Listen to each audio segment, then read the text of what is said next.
Morning, wonderful people. It's in Philippine time right now, 6 in the morning. I didn't sleep yet since I came because of the time difference, so I feel like it's my dinner right now. So I think I'm going to eat this.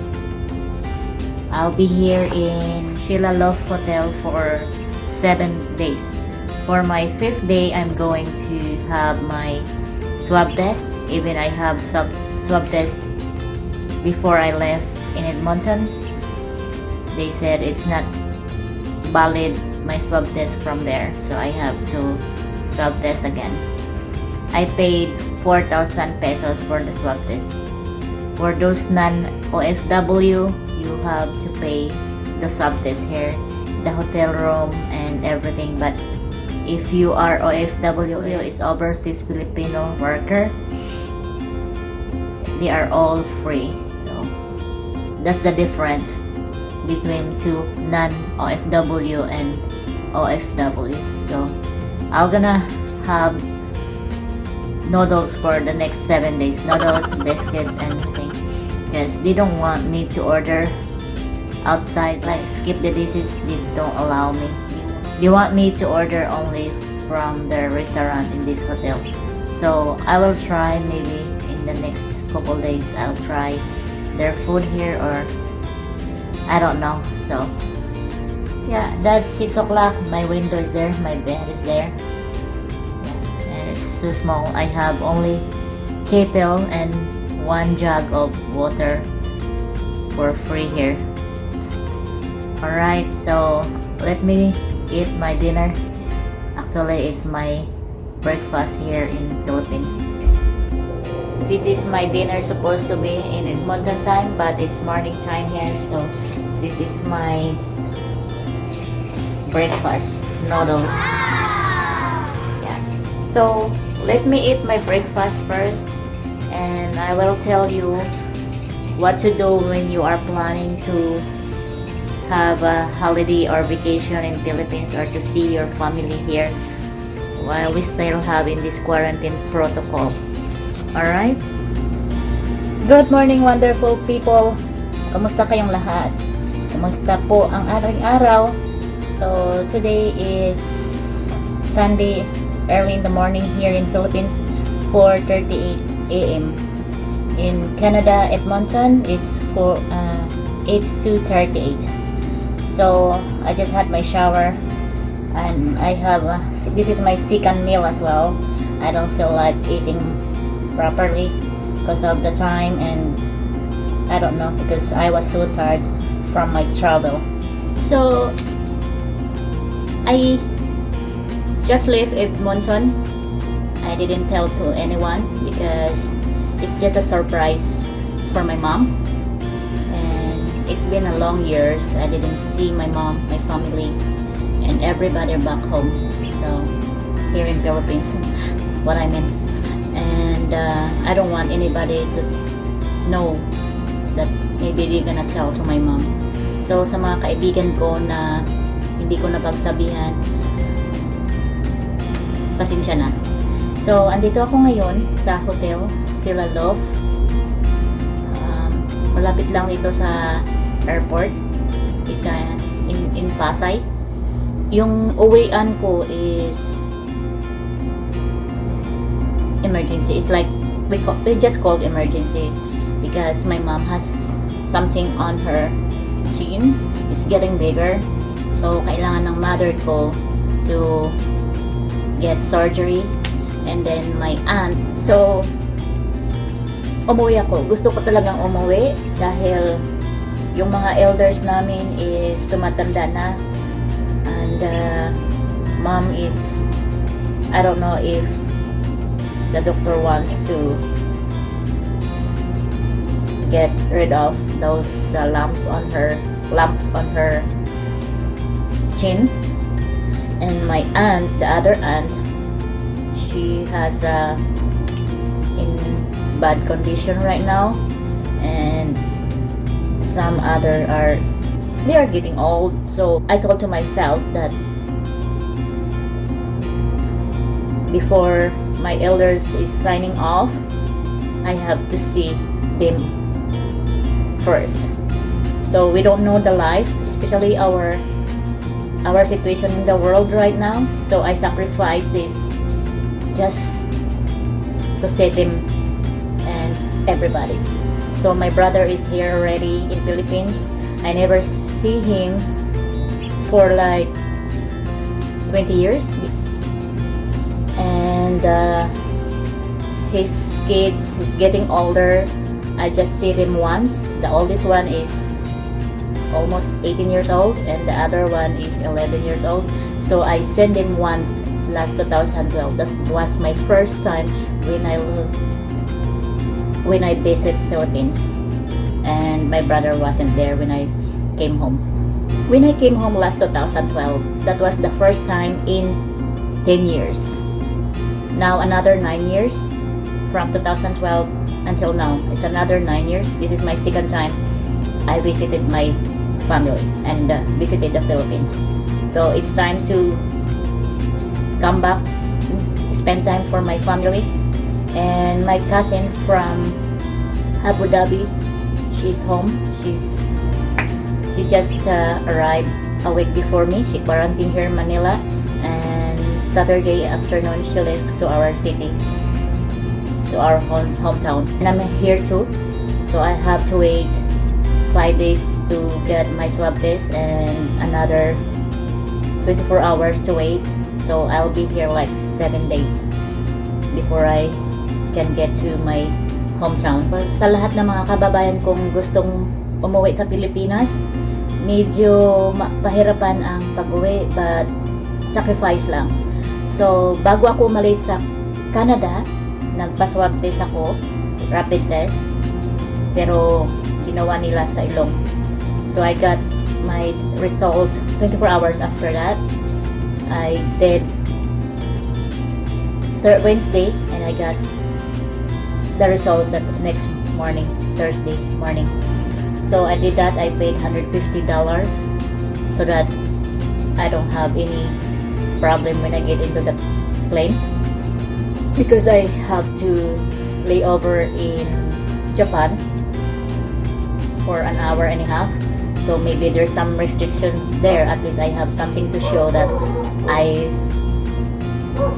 free to go, like I'm negative for any viruses. Pero nung nalaman ko na it's not mandatory to get a swab test before you fly, pero it's okay. At least laman ko na okay lahat. So before ka mag-fly, you have to download Trace sa phone mo to come into the Philippines. Yun ang app na Trace, para malalaman nila kung saan ka pumunta, saan ka galing, or nag-quarantine ka ba dito pagdating sa Manila. So ganyan. So sa Trace na yan, you have to register your name, and there's some picture there. It's a selfie picture, and then everything is there. And then you have to register as well in PadLab. That's a laboratory here in Philippines. When you get here, you have to pay 4,000 pesos for the laboratory test for your swab test. Then you have to book a reservation for your hotel for your quarantine in 7 days. So if you don't have that, they have to ask you. So you need to book everything. And then taxi, any transportation. If you have Sundo but they prefer na tax, they don't allow someone closest to you, because they don't allow here quarantine also in houses. Yun pala sa swab test, 4,000 pesos. That's only for non-OFW. Pero sa mga OFW, balikbayan natin, everything is free. Hotel, food, transpo, everything they will set up for you. So kaya mahirap umuwi na non-citizen or residents ka ng ibang bansa. You have to pay your own expenses. Pero may mga kasabay naman ako na non-OFW na they don't download the PadLab. Even me, I don't download. I just download yung Red Cross, yun lang. Pero sabi nila, kung nagbayad ako sa Red Cross, I have to go ahead. Pero hindi pa naman ako nagbayad. They transfer me to PadLab. And then sa hotel, yung isang taga-US na kasabay ko na wala rin siyang hotel accommodation na nag-book. So doon na rin siya nag-book sa NAIA sa airport pagdating. Pero it's a hassle because maraming umuwi. So it's all accommodated. Ang iba, marami naman pero too expensive. And then yung taxi, pwede na rin sila magbigay sa'yo. May contact sila. And then, lahat yan, i-prepare mo muna bago ka lumipad, ticket and everything. And then, kung yung accommodation mo is not including the food, mas magandang magbaon kayo ng food. May mga, dito sa, pwede ka naman magbili sa hotel, but they are not allowed to buy from outside. Like, skip the dishes, what we use in our country, in Canada. So, ayaw nilang may ibang pumasok. So, you can buy only sa, nila, sa hotel restaurant nila. Kung malaki ang budget mo. So, kung nagtitipid ka, you have to bring your own food. And then, walang labas-labas sa kwarto. Dito ka lang, walang bisita, wala lahat. Kung paglapag mo sa airport, dadalhin ka doon sa isang room na you have to fill up all those PadLab, immigration, and pay your own swab test. Yun sa non-OFW. Pero sa OFW, fill up ka lang ng form and then give to them the paper that you filled up. So, pero matagal akong nakalabas doon sa airport. Lumapag ako ng NAIA airport on time, 10 o'clock at night, Saturday. Pero nakalabas ako after 2 hours dahil maraming dumadating, maraming pila, so you have to be patient. Pero ito lang masasabi ko, mapapaaway ka minsan sa mga nag-a-assist because they are not really assisting you very well. Para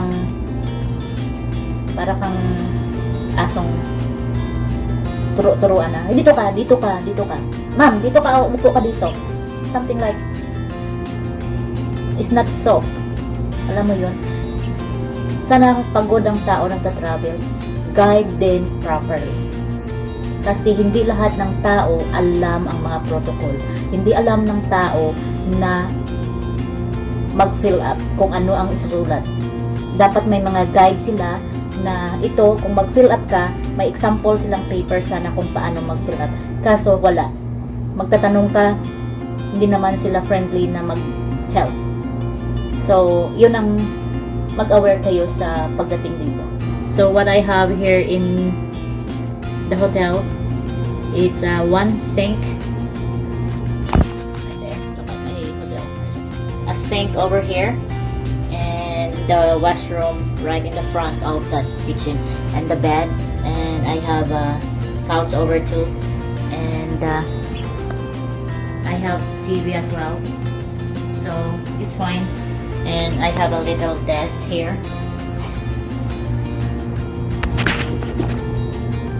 So, I'm good. And the funny thing is, at the back of this hotel here, there's a construction, and there is a residence. People are talking, yapping there. So it's not really quiet hotel, but it's fine. All we can do is to save money. They gave me 1 gallon of water. I think that's good for me for a week. That's only the free that they gave it to me. And 1 toilet paper. Great day. That's only free that they gave it to me. Oh yeah, and 1 cup for coffee. There's a cup but there's no spoon to stir the coffee. So I'm gonna stir my finger. I'm glad that I brought the fork and spoon from the airplane, because I know that if come to worst, I have something to use. So this is my first day. Monday morning is my second day. So I have 3 more days to wait for my swab test.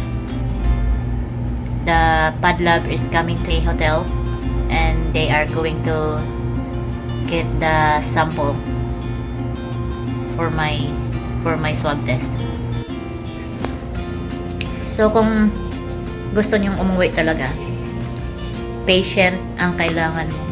Mahabang pasensya ang kailangan mo para makita mo yung pamilya mo. And plus extra money, extra pocket money for you to use while you in quarantine. Maybe you want to buy something in the restaurant or you wanna eat something. Sa transportation, yung bayad ko sa taxi ko, yung nag-pick up sa akin is $800. Yun daw ang singil ng nila, sabi ng pinsan ko nang nag-book. Pero tapos binigyan niya ako ng SIM card. He was good for me. Tapos binigyan ko siya ng 1,100 pesos.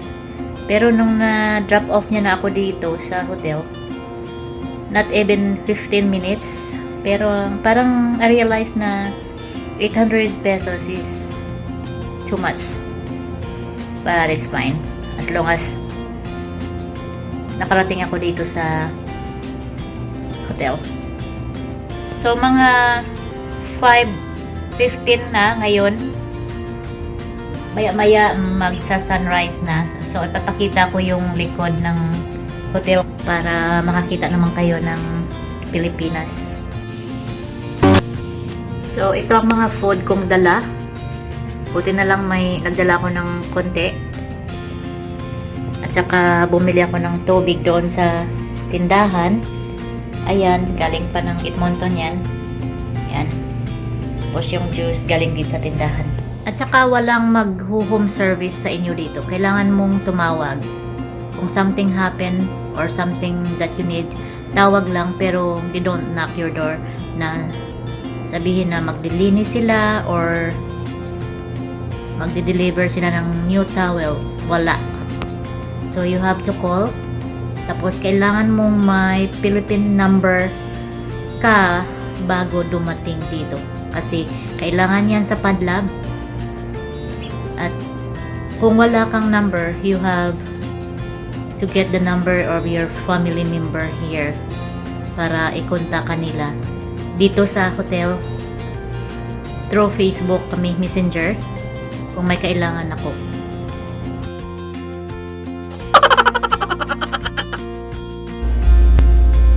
So magla-lunch ako Sunday ng hapon, 2 o'clock here. So ito in order ko, crispy pakbet daw. Sabi ko, akala ko crispy pero